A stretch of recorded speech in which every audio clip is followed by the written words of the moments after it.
আল্লাহর নবী হযরত মুসা আলাইহিস সালাতু ওয়াস সালাম, তিনি কালিমুল্লাহ, তিনি তুর পাহাড়ে উঠে আল্লাহর সাথে কথা বলতেন। রাস্তায় যাওয়ার সময় তিনজন লোকের সঙ্গে সাক্ষাৎ হলো। এক লোক রেখে রেখে বলে, মুসা নবী গো, তুমি তো আল্লাহর সাথে কথা বলো।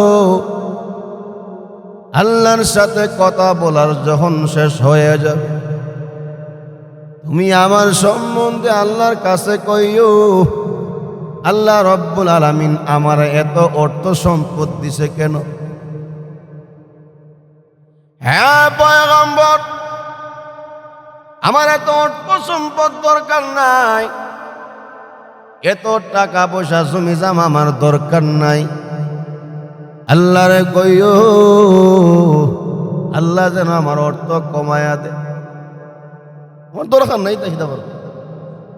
আর আমরা টেহা কেমনে আমরা খামামো? টাকার জন্য অন্যর হক মারি, সম্পদের জন্য অন্যর প্রতি জুলুম করি, ক্ষমতার জন্য নিজের বাঁচার জন্য আরেকজনকে মাইরা হইল বুদ্ধি চাই না। ঠিক আরো আসতে কয়েন ঠিক আটো জোর এখন না। হযরত মুসা আলাইহিস সালাতু ওয়াস সালাম বলেন, ঠিক আছে বলবো। একটু পরে রাস্তা অতিক্রম করতেছে, আরেকজন মহিলার সঙ্গে সাক্ষাৎ। ওই মহিলাটা আল্লাহর নবী মুসা কালিমুল্লাহর কাছে আরজ করলেন, মুসা নবী গো, আল্লাহরে কইয়েন আল্লাহ আমার কেন অত কষ্টের মধ্যে রাখছে? আমি বড় কষ্টের মধ্যে আছি, আমার যে বাড়ি নাই, আমার যে ঘর নাই, এক বেলা খাইলে আরেক বেলা খেতে পারি না, এক বেলার খাবার জোগাড় করলে আরেক বেলা জোগাড় করতে পারি না। ওগো আল্লাহর নবী, আল্লাহর কাছে আপনি কইয়েন আল্লাহ পাক কেন আমার এত কষ্টের মধ্যে রাখছে? মুসা নবী বলে, ঠিক আছে কোমরে। আরেকটু রাস্তা অতিক্রম করার পরে এমন একজন লোকের সঙ্গে সাক্ষাৎ, যার দুটা হাত নাই, পাও নাই, হাতও নাই, পাও নাই, একটা ডিব্বার মতো। বাংলাদেশে যখন আমরা বিভিন্ন রাস্তাঘাটে অতিক্রম করি, সড়কের মোড়ে মোড়ে এমন মানুষ আপনারা দেখছেননি, যার দুইটা পাও নাই, যার দুইটা হাতও নাই? জোরে হন দিকনি। মুসা, আপনি আল্লাহর কইয়েন আল্লাহ কেন আমারে এমন কষ্টের মধ্যে রাখছে? কেনই বা আল্লাহ আমারে বানাইছে? কেন আল্লাহ আমারে সৃষ্টি করছে? আল্লাহর উদ্দেশ্যটা কি? মুসা নবী বলেন, ঠিক আছে কমুনে। আল্লাহ নবী হযরত মুসা কালিমুল্লাহ তিনি তোর পার উঠে আল্লাহর সাথে কথা বলেন, প্রেমের কথা। সুবহানাল্লাহ। কিতাবের মধ্যে লেখা হয় হযরত মুসা আলাইহিস সালাতু ওয়াস সালাম আল্লাহর সাথে দীর্ঘক্ষণ কথা বলতেন। এদিকের পারের বাবারা, যুবকেরা রে, দেখো তুমি আমি কেমন নবীর উম্মত হইছি। সুবহানাল্লাহ। হযরত মুসা আলাইহিস সালাতু ওয়াস সালামের সাথে আল্লাহ রাব্বুল আলামিন তুর পারে কথা বলে দীর্ঘক্ষণ যখন কথা শেষ হয়ে গেল, হযরত মুসা আলাইহিস সালাতু ওয়াস সালামকে আল্লাহ রাব্বুল আলামিন জিজ্ঞাসা করেন, ওগো পয়গম্বর, এতক্ষণ যে আমি তোমার সাথে কথা বলেছি, আমার কথা তুমি বুঝছো নি বলো? পয়গম্বর মুসা আলাইহিস সালাম বলে, প্রভু কি বলছেন? একটা কথাও তো বুঝি না। একটা কথা বলে এরকম না, আমি যদি আপনাদের সামনে 1-2 ঘন্টা ওয়াজ করি, এরপর আমি মাথি যে ও ভাই আমি যে ওয়াজ করলাম কি বুঝছেন? যদি একজন দাঁড়ায় এক হুজুর কি ওয়াজ করছেন, আপনারটা আপনি বুঝছেন, আমরা কিছু বুঝছি না, তাহলে আমার মনে কষ্ট হইব নি? আল্লাহ আপনারা জিন্দা না মুর্দা? আটা জোরে খন না। হ্যাঁ প্রভু, এতক্ষণ যে কথা বলেছেন একটা কথাও বুঝি নাই। আল্লাহ রাব্বুল আলামিন বলেন, হ্যাঁ পয়গম্বর, তুমি যে কথা বুঝো নাই আমাকে অবজেকশন দিলা না কেন? আমাকে কেন জিজ্ঞাসা করলা না তুমি আমার কথা বুঝো নাই? আল্লাহ রাব্বুল আলামিন বলেন, হে পয়গম্বর, তুমি যে আমার কথা বুঝো নাই এর মধ্যে একটা লেকিন আছে, একটা কিন্তু আছে।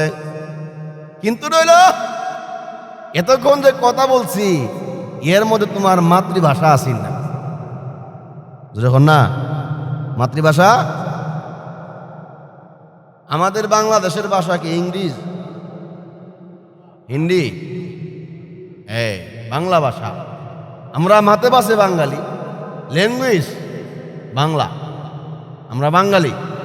এর পরেও বাঙালি হওয়ার পরেও আঞ্চলিক ভাষার মধ্যে দেখা যায় এক জেলার ভাষা এক রকম, বুঝলে হন ঠিক নেই? যেমন নোয়াখাইল্লা ভাষা চিনি, পানির কো হানি, পানির কো আনি। আর চট্টগ্রামের ভাষা এটা বোঝার কোনো ক্ষমতা নাই, এটা ইংরেজি নৌকো না হিন্দি কো, বুঝলে হন ঠিক কিনা?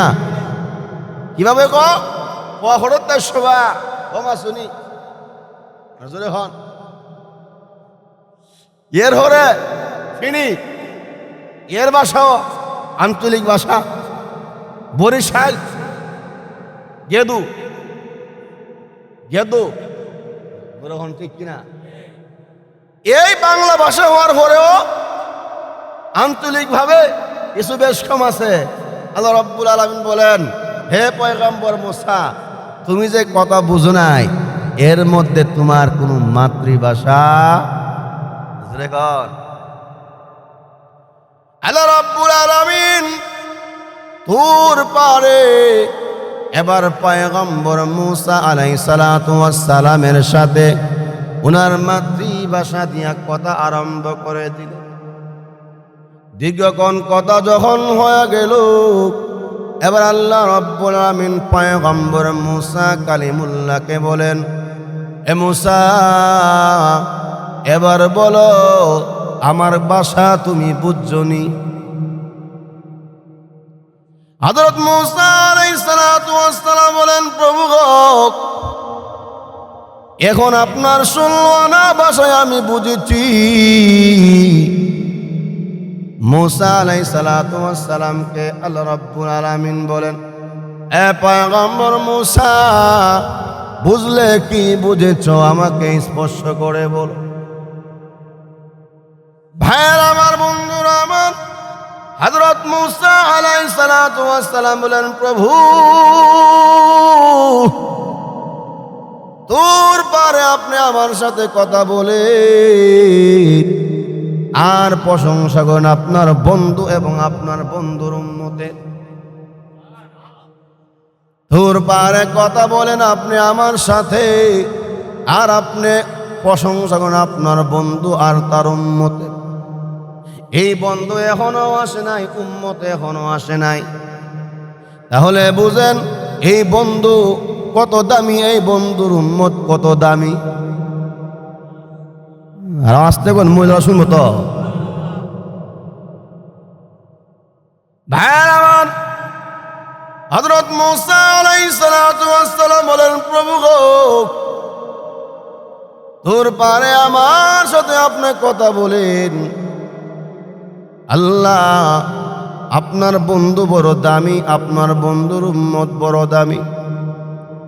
আপনার বন্ধুকে কেমনে চিনব, আপনার বন্ধুর উম্মতকে কিভাবে আমরা চিনব, এর আলামত কি, লক্ষণটা কি বলেন? রব্বুল আলামিন পয়গম্বর মুসা আলাইহিস সালাতু ওয়াস সালামকে বলেন, হ্যাঁ মুসা শুনো, আমার বন্ধুর উম্মতকে চিনবার আলামত হলো তিনটা। জোরে কোন কয়টা? আরো জোরে কোন না। এক নম্বর হলো, হে মুসা, আমার বন্ধুর উম্মত যখন কোনো ভালো কাজ করবে, কোনো উত্তম কাজ করবে, তখন তারা আমার নাম, আমি আল্লাহ নাম উচ্চারণ করবে, আমি আল্লাহকে স্মরণ করে বিসমিল্লাহ পরে আরম্ভ করবে। আল্লাহ নবী, বিশ্ব নবী রহমাতুল লিল আলামিন বলেন, উম্মতেরা রে, কুল্লু আমরিন জিবালিন লাম ইউবদা বিসমিল্লাহি ফাহুয়া আকতাউ ওয়া ফি রিওয়ায়াতিন ফাহুয়া আবতারু। উম্মতেরা রে শুনো, প্রত্যেক জিশানওয়ালা কাজ, উত্তম কাজ যদি আল্লাহর নাম বিসমিল্লাহ এবং আলহামদুর দ্বারা আরম্ভ করা না হয়, এই কাজটা হয় লেসকাটা বেবরকত, এই কাজের মধ্যে কোনো বরকত যখন না। হ্যাঁ পয়গম্বর মুসা শুনো, আমার বন্ধুর উম্মতকে চিনবার 2 নম্বর লক্ষণ হলো, আমার বন্ধুর উম্মত যখন ভবিষ্যতে কোনো কাজ করবে, আগামী দিনে কোনো কাজ করার পরিকল্পনা করবে, মুসা রে, আমার বন্ধুর উম্মত ইনশাআল্লাহ বলবে। মানে কোন আমি আল্লাহর উপরে সে সুপুর্দ করে দিবে যে আল্লাহ চাইলে আমি কামনা করব, আল্লাহ চাইলে আমি ব্যবসা করব, আল্লাহ চাইলে আমি মাদক দিয়ে যাব, আল্লাহ চাইলে আমি ঢাকা যাব, আল্লাহর চাইলে আমি বিদেশ যাব। অর্থাৎ আমার চাহাতের উপর সে সুপুর্দ করে দিবে। ওয়ামা তাশাউনা ইল্লা আইয়াশা আল্লাহু রব্বুল আলামিন। বান্দার চাওয়া কোনো চাওয়া না, আল্লাহর চাওয়া হলো আসল চাওয়া। বান্দার চাহাত প্রকৃত চাহাত না, আল্লাহর চাহাতে হলো মজুরে কন্যা। ওয়ালা তাকুলান্না লিশাইইন ওয়ালা তাকুলান্না লিশাইইন ইন্নী ফাইলুন গাদাক যালিকা গাদাক ইল্লা আইয়াশা আল্লাহ। আমি আল্লাহ চাইলে আমি আল্লাহর উপর সে সুপুর্দ করে দিবে। সুবহানাল্লাহ। হ্যাঁ মুসা, আমার বন্ধুর উম্মতের 3 নম্বর লক্ষণ হলো, আলামত হলো, আমার বন্ধুর উম্মত যখন কোনো আশ্চর্য বিষয় দেখবে বা শুনবে, তখন তারা মারে বাবারে বলে ডাক দিবে না, মারে বাবারে বলবে না। আমরা তো একটা বড় জিনিস দেখলে আমরা মারে বাবারে কই, ডাক মারি, বাবারে কত বড় বিল্ডিংটা, বাবারে কত বড় মাছটা, কই কিনা বলেন? আরো জোরে হন। হ্যাঁ পৃথিবীর মানুষ মারে বাবারে বলে ডাক দিবে না,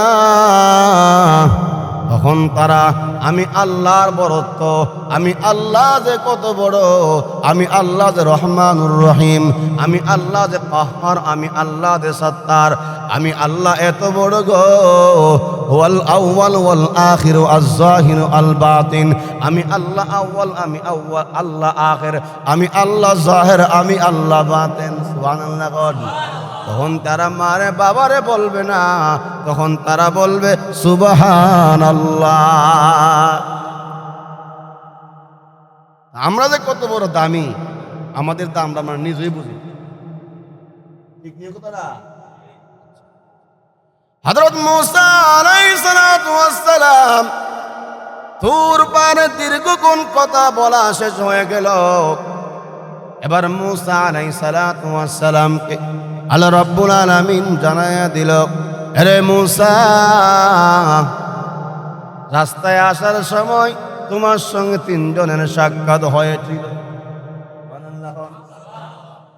একজন বলেছিল তার ধন সম্পদ বেশি, জায়গা জমি বেশি, তার ধন সম্পদ কেন বাড়তে আছে, তার ধন সম্পদ যেন কমে যায়, এই জন্য তোমার কাছে আমার কাছে বলছিল বলার জন্য।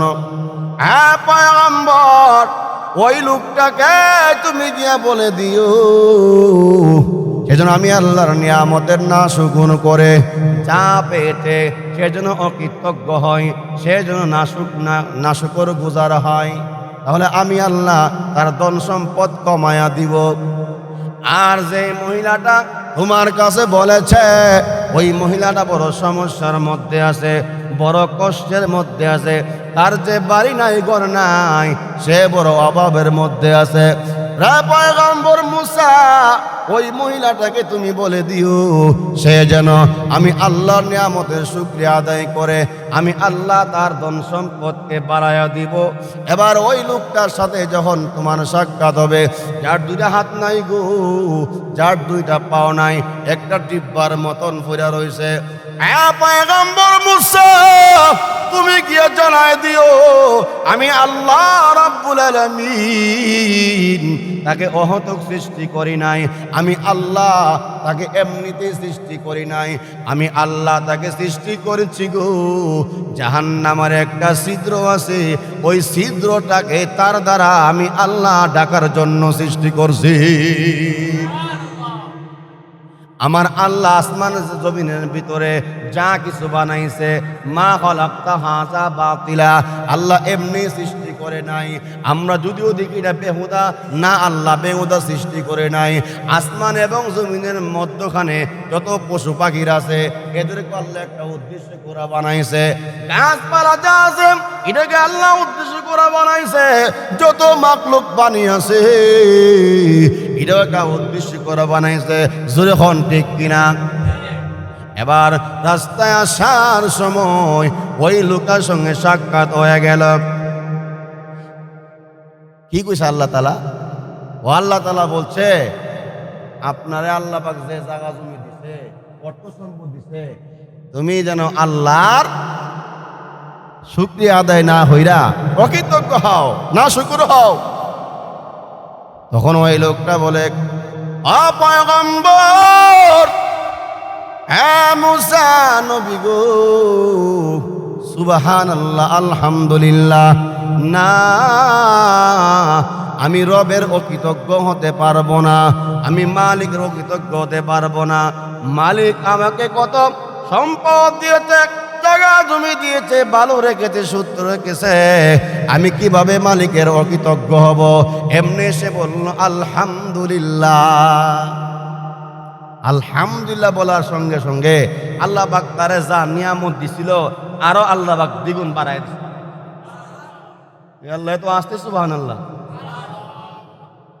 আর যার সঙ্গে দেখা হয়েছিল ওই মহিলাটাকে বলল, মহিলা গো, আল্লাহ রাব্বুল আলামিন বলেছে তোমাকে, আল্লাহ তোমাকে যে অবস্থায় রেখেছে এর নিয়ামত আদায় করার জন্যে, এর নিয়ামত আদায় করার জন্যে। এমনি ওই লোকটা ডেকে ডেকে বলল, মুসা নবী গো, আমাকে আল্লাহ কি দিয়েছে, আবার আল্লাহ আমাকে বড় কষ্টের মধ্যে রেখেছে, আমি একবেলা খাইলে আরেক বেলা খাবার পাই না, আমি যে বড় কষ্টের মধ্যে আছি গো আল্লাহর নবী মুসা। আবার আল্লাহর তো ইনসাফ বলতে নাই, আল্লাহ আবার আমাকে বলছে আল্লাহর নিয়ামতের শুকরিয়া আদায় করার জন্য। ওই মহিলাটা বড় অকৃতজ্ঞ, বড় নাখুশ হয়ে গেল। এমনি যখন সে নাখুশ হয়ে গেল, আল্লাহর নিয়ামতের না কবুল করলো। এবার আল্লাহর পক্ষ থেকে এমন একটা গাইবি, এমন একটা গজব, এমন একটা তুফান এসেছে, তার যে একটা বিটা বাড়ি ছিল ওই তুফানে বিটা বাড়িগুলা উড়াইয়া অন্যত্র নিয়ে গেছে। নিয়ামতের শুকরিয়া আদায় করছে না দেখা তার এই অবস্থা। মজুর হন না। আর যে লোকটার যে হাত নাই পাও নাই, ওই লোকটাকে যখন পয়গম্বর মুসা আলাইহিস সালাতু ওয়াস সালাম বলেন, আল্লাহর বান্দারে শুনো গো, আল্লাহ তোমাকে অনর্থক বানাই নাই, আল্লাহ তোমাকে বেহুদা সৃষ্টি করে নাই, আল্লাহ তোমাকে এই জন্য সৃষ্টি করেছে, আল্লাহ তোমার মাধ্যমে জাহান্নামের একটা ফাঁক ছিদ্র তোমার দ্বারা ডাকবে। ওই আল্লাহর বান্দার দুটা হাত নাই পাও নাই, ওই ওই আল্লাহর বান্দা এই জবাব শুনে ওই আল্লাহর বান্দা আলহামদুলিল্লাহ বলল। আল্লাহ আলহামদুলিল্লাহ, সমস্ত প্রশংসা আল্লাহর জন্য, যে আল্লাহ আমাকে এমনি বানায় নাই, যে আল্লাহ আমাকে এমনি সৃষ্টি করে নাই, যে আল্লাহ আমাকে সৃষ্টি করেছে একটা উদ্দেশ্যে, আমার দ্বারা জাহান্নামের একটা ছিদ্র ডাকবে। তখন আলহামদুলিল্লাহ বলল। আল্লাহ পাক বলেন, হে বান্দা, আলহামদুলিল্লাহ বলতে দেরি হয়েছে, তার শরীরটা একেবারে সুস্থ মানুষের মতন, দুই হাত দুই পাওয়ালা হতে একটা মিনিটও দেরি হয় না। এজন্য ভাই, আল্লাহ আমরারা আমারে যে অবস্থা রাখছে, কি বলতিব সুবহানাল্লাহ, এটা আলহামদুলিল্লাহ, আলহামদুলিল্লাহ শুকরিয়া আদায় করতে হবে। এবার আসুন আমার ভাইরা, পবিত্র কোরআন কারীমের মধ্যে আল্লাহ রাব্বুল আলামিন বলেন, ইউরিদুল্লাহু বিকুমুল ইউসরা ওয়ালা ইউরিদু বিকুমুল উসরা ওয়ালিতুকমিলুল ইদ্দাতা ওয়ালিতুকাব্বিরুল্লাহা আলা মা হাদাকুম ওয়ালাআল্লাকুম তাশকুরুন। আমার ভাইরা, খলিফাতুল মুসলিমিন ওমর ফারুক রাদিয়াল্লাহু তাআলা আনহু ঈদের আগের দিন ওনার ঘরে খাবার নাই, অন্ন নাই, বস্ত্র নাই। স্ত্রী স্বামীকে জিজ্ঞাসা করে জানতে চাচ্ছে, স্বামী গো, আগামীকাল ঈদের দিন, খুশির দিন, কিন্তু নতুন কাপড় নাই, আমারও কাপড় নাই, আপনারও নাই। আপনি আপনাকে বুঝ দিতে পারবেন, আমি আমাকে বুঝ দিতে পারবো। স্বামী গো, কিন্তু আমাদের যে একটা বাচ্চা আছে, ওই বাচ্চাটাকে তো, সে বাচ্চা মানুষ, নিষ্পাপ মানুষ, সে বুঝবে না। তাকে তো ঈদের দিনের জন্য কাপড় কিনে দিতে হবে, ঈদের শপিং। সুবহানাল্লাহ খন, আরো জোরে খন। খলিফাতুল মুসলিমিন, যিনি অর্ধ জাহানের শাসক, তিনি কোনো আমেরিকার রাজা না, লন্ডন কানাডার বাদশা না, এ ছোট্ট একটা বাংলাদেশের প্রধানমন্ত্রী না। খলিফাতুল মুসলিমিন উমর ফারুক রাদিয়াল্লাহু আনহু, যার আঙ্গুলের ইশারাতে অর্ধটা পৃথিবী পরিচালিত হয়। আল্লাহর নবীর সাহাবী উমর স্ত্রী স্বামীকে বলতেছে, আপনার লাঠির আঘাতে মদিনার ভূমিকম্প বন্ধ হয়ে যায়। আল্লাহর নবীর সাহাবী উমর, মদিনার মার্কেটে যখন আগুন লাগলো, যখন আপনি চিঠি লিখা দিছেন কাগজের মধ্যে, ইয়া নার উসকুনি, এর আগুন আল্লাহর হুকুমে তুই নিভে যা। এগুলো লক্ষ্য করে দেখেন, দুনিয়ার জমিনে আমরা যারা বুঝি, কাগজের মধ্যে যদি আমি আপনি লিখে দেয়, এর আগুন আল্লাহর হুকুমে তুই নিভে যা, আগুন নিভবে না, আরো দাও দাও করে জ্বলবে। ইয়া আল্লাহ, আমরা বুঝি না আমার কথা, দাও দাও করে জ্বলবে। কিন্তু অর্ধ জাহানের বাদশা ওমর, তিনি মদিনার মার্কেটে যখন আগুন লেগেছে, কাগজের মধ্যে আরবিতে লিখে দিছে, ইয়া নার উসকুনি বিইজনিল্লাহ, এর আগুন তুই তো আল্লাহর হুকুমে জ্বলস। আগুন রে, এই কথা শুন, আল্লাহর হুকুমে তুই নিভে যা। উমর রাদিয়াল্লাহু আনহু কাগজে লিখা দিছে, আল্লাহু আকবার। এই কাগজ লইয়া যখন সাহাবী আয়া আগুনের মধ্যে ফালাইছে, সঙ্গে সঙ্গে আগুন নিভতে একটা ভূমিকম্প যখন মদিনার জমিন হয়েছিল, ওমর রাদিয়াল্লাহু মদিনার মাটিকে লক্ষ্য করে বলেন, মদিনার মাটি রে,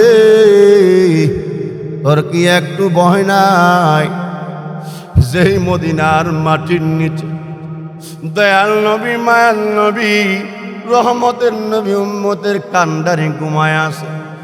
এরে মদিনার মাটি, তোর কি একটু মনে, তোর কি একটু ভয় হয় না?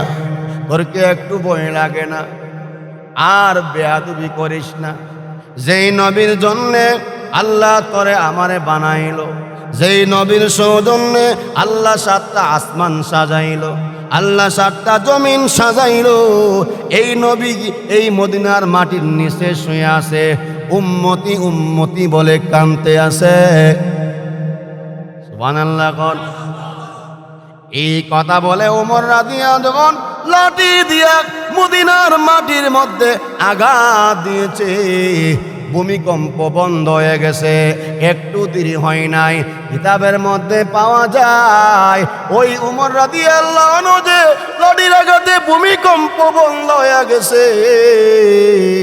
অত আজ পর্যন্ত মদিনার জমিনে ভূমিকম্প হয় নাই, আর কিয়ামত পর্যন্ত আর কখনো ভূমিকম্প হবে না। আপনি তো সেই মানুষ। ওগো স্বামী, আপনাকে শয়তান ভয় পায়, শয়তান আপনাকে ডরায়। যেই রাস্তা দিয়ে আপনি অতিক্রম করেন সেই রাস্তায় শয়তান যায় না। জানতে চাই গো, আগামীকাল ঈদুল ফিতর, আগামীকাল ঈদের দিন আমাদের বাচ্চার জন্য কি শপিং নিয়ে আসছেন? স্ত্রীকে বলেছে, স্ত্রী গো আগামীকাল কিসের শপিং করব? ঘরে যে খাবার নাই, ঘরে যে কিছুই নাই। চিন্তা করে দেখেন, অর্ধ জাহানের বাদশা হইয়া শপিং করবে কি? কি কাপড় পরিধান কিনবে? সেই তার ঘরে কোনো খাবার নাই। এবার খলিফাতুল মুসলিমিন উমর রাদিয়াল্লাহু তাআলা আনহু, মদিনার গভর্নর আবু ওবায়দুল্লাহ ইবনে জাররাহ রাদিয়াল্লাহু আনহুর কাছে চিঠি লিখছে। সুবহানাল্লাহ কোন। উমর ফারুক রাদিয়াল্লাহু আনহু মদিনার গভর্নর, অর্থমন্ত্রী আবু ওবায়দা ইবনে জাররাহ রাদিয়াল্লাহু আনহু ও চিঠি লিখছে। হ্যাঁ, মদিনার গভর্নর, অর্থমন্ত্রী, আমার ঈদ দরকার নাই, আমার স্ত্রীও ঈদ দরকার নাই, নতুন কাপড়ের দরকার নাই, বড় কোনো টাকা পয়সা নাই, বড় অভাবের মধ্যে আছি, কিন্তু আমাদের বাচ্চাদেরকে কে বুঝ দিব? চিঠি লেখছে, আমাকে আগামী 1 মাসের অগ্রিম বেতনটা দিবেননি? সুবহানাল্লাহ। আগামী 1 মাসের অগ্রিম বেতনটা দেন। অগ্রিম বেতনটা দিলে এই বেতন দিয়া আমার বাচ্চার ঈদের শপিং করব, কাপড় কেনাকাটা করব। অর্থমন্ত্রী আবু ওবায়দা ইবনুল জাররাহ চিঠি পাইয়া তিনি কান্দে আর বলে, প্রভু গো, তোমার দরবার লাখো কোটি শুকরিয়া আদায় করি। আল্লাহ, তুমি কেমন কিভাবে, কত বড় আমাদের খলিফার মনটা, কত বড় আল্লাহওয়ালা বুজুর্গ, কেমন মানুষকে আল্লাহ তুমি আমাদের খলিফা বানাই দিছো। সে অত বড় মন্ত্রী, অর্ধ জাহানের বাদশাহ, আঙ্গুল ইশারায় অর্ধ জাহানটা চলে। সে ইচ্ছা করলে সিঁড়ি ছাড়াও আমার কাছে টাকা চাইতে পারতো, কিন্তু সে অনুমতি চাচ্ছে 1 মাসের বেতন অগ্রিম দেওয়ার জন্য। সুবহানাল্লাহ। মদিনার গভর্নর আবু ওবায়দা ইবনুল জাররাহ উমর রাদিয়াল্লাহু আনহুর সিঁড়ির অপর সাইডে জবাব দিয়েছেন, 2টা কথা জানতে চেয়েছেন। উমর, 1 মাসের অগ্রিম বেতন আমার কাছে চাইতেছো, 2টা ফায়সালা আমাকে দিবা, এরপর আমি তোমাকে 1 মাসের অগ্রিম বেতন দিব। বলে 2টা ফায়সালা কি? 1 নম্বর হলো, তুমি যে 1 মাসের বেতন অগ্রিম নিবা, আগামী 1 মাস তুমি বাঁচবানি। আসতে সুবহানাল্লাহ। আগামী 1 মাস তুমি বাঁচবানি, তুমি 1 মাসের অগ্রিম বেতন নিবা, আগামী 1 মাস তুমি বাঁচবানি, তুমি হায়াত পাইবানি, এই কথা তুমি গ্যারান্টি আমাকে দাও।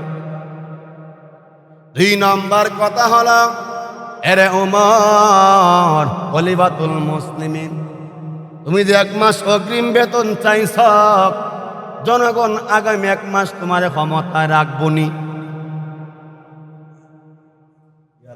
আপনারা জিন্দা না মুর্দা? আগামী 1 মাস জনগণ তোমার ক্ষমতায় রাখবনি, তুমি চাইছ 1 মাসের অগ্রিম বেতন।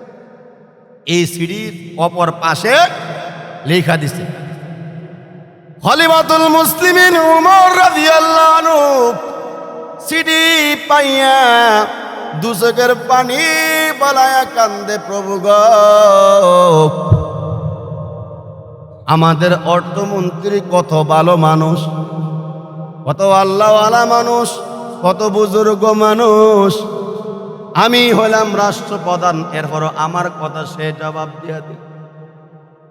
1 মাসের অগ্রিম বেতন দিল না, উল্টা আমাকে সে প্রশ্ন শুরু দিল ফাইসালা দেওয়ার জন্য।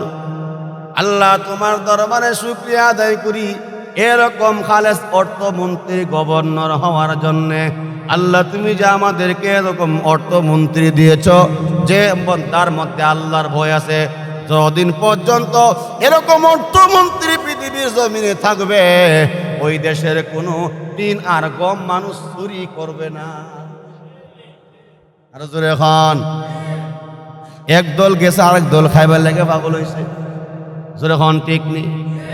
এত সুজানা রাগ করতেছে,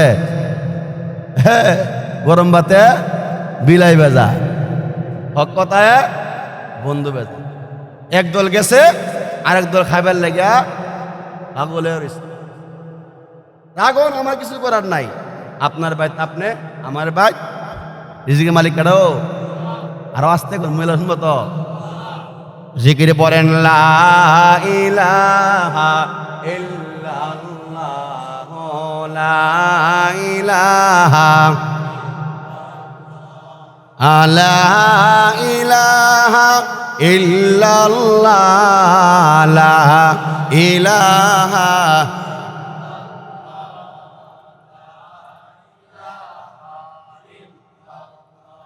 লা ইলাহা ইল্লাল্লাহু মুহাম্মাদুর রাসূলুল্লাহ সাল্লাল্লাহু। মুহতারাম হাজিরিন, অর্ধ জাহানের বাদশার এরকম তারা এইভাবে দুনিয়ার আল্লাহরে খুশি করে গেছে, আল্লাহরে পাওয়া গেছে। আল্লাহু আকবার করুন। আব্দুল্লাহ ইবনে ওমর রাদিয়াল্লাহু আনহু সফরে বের হয়ে গেল। ঠিক দুপুরে লাঞ্চের সময়, মক্কার জমিন কিন্তু বালকনার জমিন। মক্কা নগরী থেকে গিয়ে আসছেন, হাত তুলেন তো দেখি। মক্কা থেকে গিয়ে আসছেন, হজ করে আসছেন কে কে? আল্লাহ, এখানে কেউ নাই হাদি সাহেব। মক্কার জমিন বালুময়ের জমিন, উত্তপ্ত জমিন। আব্দুল্লাহ ইবনে ওমর রাদিয়াল্লাহু আনহু সফর বেরিয়েছে। ও দীর্ঘ লম্বা সফর, লাঞ্চের সময় সে কোথাও কোনো দোকান ফাট নাই, হোটেল আগাতে হয়, বুঝলেন না? তো দেখে এক ময়দানের মধ্যে এক লোক বকরি রাখে, বকরি রাখাল। রাখালকে গিয়া বলতেছে, রাখাল ভাই, আমি বড় উভাস, বড় ফেড়ে মুখ লাগছে, আমারে একটা দুধ দো। বলে দুধ দিব, আমি তো এটার মালিক না, আমি এটা কিনা। ছাগল একটা বিক্রি করো, ছাগল বিক্রি করবো, ছাগলের মালিক তো আমি না। মালিক কি বুঝলাম, মালিক কইবা আগে খাই লাগছে না, মালিক বুঝ দিবা বাগে আয়া ছাগল অল্প দিনে তুমি বড় লোক যাবো। এমন বাটপার আসেনি বাংলাদেশ। আরো জোরে এখন, মালিকের সঙ্গে টাকা দালালি কইরা ট্রিটমেন্ট দুধ ব্যাপারি 5 তালা মাছ নিও মোল্লার কাছে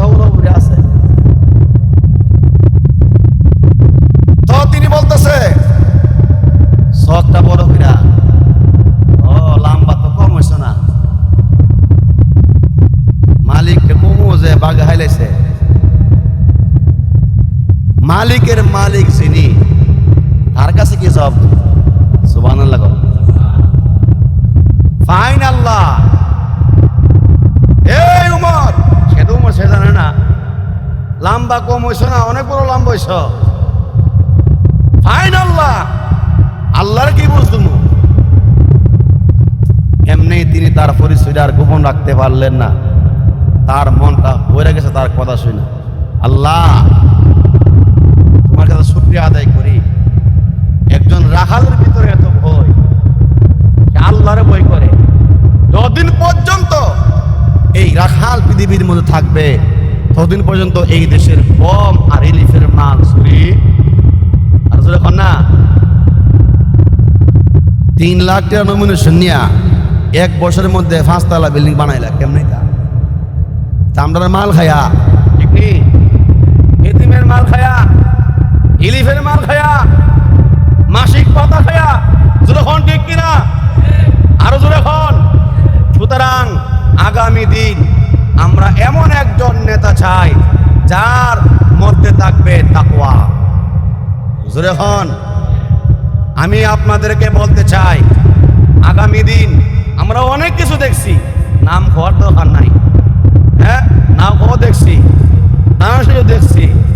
আমরা আগামীতে ইসলামী রাষ্ট্র হুকুমত চাই। রাজি থাকলে ইয়েস কর, দিয়ে হাত তুলে আল্লাহকে দেখাই দেন। আল্লাহ কবুল করুন। কোরআন সুন্নাহর হুকুমত ছাড়া, কোরআনের হুকুমত ছাড়া আপনার ঘরে শান্তি আসবে না, সমাজ শান্তি হবে না, দেশ শান্তি হবে না। আগুন ধাউদা করে জ্বলবে, একজনকে ক্ষমতা গেছে আগুন আসবে, আরেকজন গেছে আগুন আসবে, কিন্তু শান্তি আসবে। শান্তি একমাত্র কোরআন এবং সুন্নাহর মধ্যে। আপনি দল করতে পারেন, বিভিন্ন দল, যা আপনি করেন আপনার আপত্তি নাই, তো আমি আল্লাহ কোরআনে কথাটা বলে দিছি আর কি। এখন ঠিক নেই ভাই? তো যাই হোক, তো এভাবে উমরে ফারুক যেন আল্লাহরে কত বই করছে। তো যাই হোক আমার ভাই, আজকে 27শে রমাদান। কি ভাই বলেন আলহামদুলিল্লাহ। আগামী কয়েকদিন পরেই আমাদের মাঝে বছরের 2টা ঈদ খুশির দিন আসে। এর মধ্যে একটা হচ্ছে ঈদুল ফিতর, আর একটা ঈদুল আযহা, রোজার ঈদ, আর একটা কি কুরবানির ঈদ। তো আমার ভাইরা, এই ঈদের রজনীতে কিছু আমল আছে, আমি আপনাদেরকে বলেই অল্প সময় আমি শেষ করে দিচ্ছি। হুজুর সাল্লাল্লাহু আলাইহি সাল্লামের সৎফরমান, যেই ব্যক্তি নাকি ঈদের রাত্রে জেগে থেকে ইবাদত করবে, তার কলবটা মরবে না। ইয়াউমা তামুতুল কুলুব, যেদিন সবার কলব মরে যাবে। তাহলে ঈদের রজনীর রাতের বিশেষ একটা আমল হচ্ছে ঈদের রাত্রে কি জাগরণ করা। কি জন্য? গুনার জন্য, আল্লাহর জন্য। তার জন্য তাহলে ওই কিয়ামতের ময়দানে যেদিন সমস্ত মানুষের কলবগুলা মরে যাবে, সেই দিন কিন্তু আমাদের কলব কি হবে না? মরবে না। যেমন হাদিস আসছে, আলান নবী সাল্লাল্লাহু আলাইহি ওয়াসাল্লাম, মান কামা লাইলাতুল ঈদাইন মুহতাসিবান লাম ইয়ামুত কলবুহু ইয়াওমা তামুতুল কুলুব। যে ব্যক্তি সওয়াবের উদ্দেশ্যে ঈদুল ফিতর এবং ঈদুল আযহা রাতে জাগরণ করে, তাহার দিল মুর্দা হইবে না, যেদিন সমস্ত মানুষের দিল মুর্দা হয়ে যাবে। সুবহানাল্লাহ। 1 নম্বর আমল। আরেকটা আমল হচ্ছে সদকাতুল ফিতরের আমল। মূলত সদকা ফিতরটা ওয়াজিব হয় ঈদের নামাজের আগে, ঈদের দিন সুবে সাদেকের পরে। তো সুন্নত হচ্ছে ঈদের নামাজে যাওয়ার সময়, ঈদের নামাজের আগে কি যার যার সদকা ফিতর আদায় করা। আল্লাহু আকবার, আল্লাহু আকবার, লা ইলাহা ইল্লাল্লাহু, আল্লাহু আকবার, আল্লাহু আকবার, ওয়ালিল্লাহিল হামদ। আল্লাহু আকবার, আল্লাহু আকবার, লা ইলাহা ইল্লাল্লাহু আল্লাহু আকবার ওয়ালিল্লাহিল হামদ। ঈদুল ফিতরের যাওয়ার সময় এই তাকবীরটা আস্তে আস্তে পড়া, এক রাস্তা দিয়ে যাওয়া অপর রাস্তা দিয়ে কি আসা, প্রত্যাবর্তন করা, মিষ্টি খাবার খেয়ে যাওয়া, সকালে সকালে ঘুম থেকে উঠে ফজর নামাজ আদায় করা, নতুন কাপড় পরিধান করা, আতর খুশবু ব্যবহার করা, মিসওয়াক করা, এরকমভাবে কমপক্ষে আমরা তো অনেকে দান করি, সদকা করি, বিশেষ করে সদকাতুল ফিতির আমি যদি কাউকে দেই, একজনের সদকা ফিতির একজনকে দিলে সেজন্য অল্প কিছু সদাই করতে পারে, এরকমভাবে দিয়ে দেওয়া। তাহলে যারা আদায় করছেন তো আদায় হয়ে গেছে আলহামদুলিল্লাহ। তবে আদায় না করে থাকলে ঈদের নামাজের আগে আমরা কি আদায় করে দিব।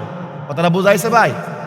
এক কথা, যেমন আলান নবী সাল্লাল্লাহু আলাইহি ওয়াসাল্লাম সাদাকাতুল ফিতরি ফাকাদ ক্বালা আলাইহিস সালাতু ওয়াস সালাম সাউম মিন বুররিন আও কামহিন আনিসনাইন সাগীরিন আও কাবীরিন হুররিন আও আবদিন যাকাইন উনসা, যে সাদাকায়ে ফিতির দেওয়া হুজুর সাল্লাল্লাহু আলাইহি সাল্লাম ইরশাদ করিয়াছেন, ছোট বড় আজাদ গোলাম পুরুষ স্ত্রী প্রত্যেক দুইজনের পক্ষ হইতে এক সা পরিমাণ গম অথবা আটা সদকায়ে ফিতির দিতে হবে।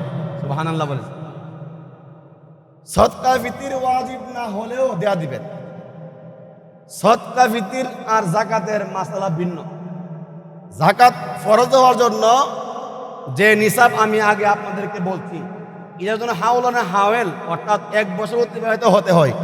আর সদকা ফিতর ওয়াজিবের জন্য বছর অতিবাহিত হতে হয় না, বরং ঈদের দিন উৎসবে সাদেকের পরে যে সন্তানরা জন্মগ্রহণ করছে এই সন্তানেরও কি সদকা ফিতর দিতে হবে। কথাটা বুঝাচ্ছে? তাহলে ছোট বড় আমরা যারা ফ্যামিলি আছি, যারা একান্নভুক্ত ফ্যামিলি আছি, আমরা আমাদের প্রত্যেকেরই সদকা ফিতর আদায় করে দিব। এর দ্বারা উদ্দেশ্য কি? উদ্দেশ্য হলো আমরা যারা দুনিয়া আছি, আমরা ঈদ উদযাপন করতেছি, আমরা খুশি আনন্দ করতেছি, এই খুশি যেন প্রত্যেকটা মুসলমানের মুখে হাসি ফুটে, এই জন্য আল্লাহ রাসূল সাল্লাল্লাহু আলাইহি ওয়াসাল্লাম সদকা ফিতরের বিধান দিয়েছেন। সুবহানাল্লাহ বলেন। আমি ভালো খাবো, ভালো চলবো, ঈদের দিন সেমাই খাবো, মিষ্টি খাবো, এলাকার অসহায় হত দরিদ্ররা, সুবিধা বঞ্চিতরা, তারা কষ্ট করে তারা খাবার পায় না, এই দিনে শুধু দরিদ্র খুশি থাকবে এরকম না, প্রত্যেকটা গরিব ফুকরা এই দিনে আনন্দ খুশি উদযাপন করবে। আর জোরে কোন? এই জন্যই ইসলামে আমার আপনার নবী বিধান দিয়েছেন সদকা ফিতর বিধান। আরেকটা হচ্ছে সদকা ফিতর দ্বারা রোজা রাখতে আমরা যে মন্দ কাজ করছি, চোখের দ্বারা গুনাহ হয়ে গেছে, পাওয়ার দ্বারা গুনাহ হয়ে গেছে, এই গুনাহগুলা কি হয়ে যাবে? কাফারা হয়ে যাবে। এটা কিন্তু আবার এরকম না, রোজা রাখে আমরা মিথ্যা কথা বলছি না, গুনাহ কাজ করছি না, এর জন্য এটা আল্লাহ তাআলা ভুলগুলা মাফ করে দিবে। তবে যারা রোজা রাখেন নাই, সুস্থ সবল, এদের জন্য কিন্তু এই বিধান না। যারা রাখেন নাই এরা যদি ইচ্ছাকৃত রোজা ভাঙ্গে, তাহলে সে এক রোজার পরিবর্তে 2 মাস লাগাতার রোজা রাখতে হবে, কাজা কাফারা করতে হবে। এই জন্য ভাই আমরা এই মাসলাগুলা আজকে শুনলাম, আমরা সবাই আমল করব ইনশাআল্লাহ। বলেন ইনশাআল্লাহ। পাক আমাদের সকলকে সুন্নত তরিকায় আমরা যেন ঈদ উদযাপন করতে পারি। লিকুল্লি কওমিন ঈদুন, প্রত্যেক কওমের ঈদ আছে, ওয়া হাযা ঈদুনা। রাসূল বলছেন এটা হচ্ছে আমাদের ঈদ, আমাদের আনন্দ, আমাদের ধর্মের মধ্যে আনন্দ আছে। এই আনন্দের মধ্যে গান বাদ্যা নাই, নাচানাচি নাই। জোরে হন ঠিক কিনা? আরো জোরে হন। ও যুব সমাজ, আনন্দ উদযাপন করবেন কিভাবে? যেভাবে আল্লাহ নবী করছেন, সাহাবা একরাম করছেন, তবে তাবিন করছেন, উলামা একরাম করছেন। আজ পর্যন্ত কোন উলামা একরাম কি বলছে যে গান বাজাও ঈদ উদযাপন করো? বলছে? তাহলে ভাই, যে যার মধ্যে দুনিয়াবি কল্যাণ নাই, উখরবি কল্যাণ নাই, অশান্তি আর অশান্তি, ওই কাজ আমাদের দুনিয়াতেও অশান্তি নিয়ে আসে, আর পরকালেও অশান্তি। আর জোরে কর না। আল্লাহ পাক আমাদের সকলকে বোঝার তৌফিক দেন।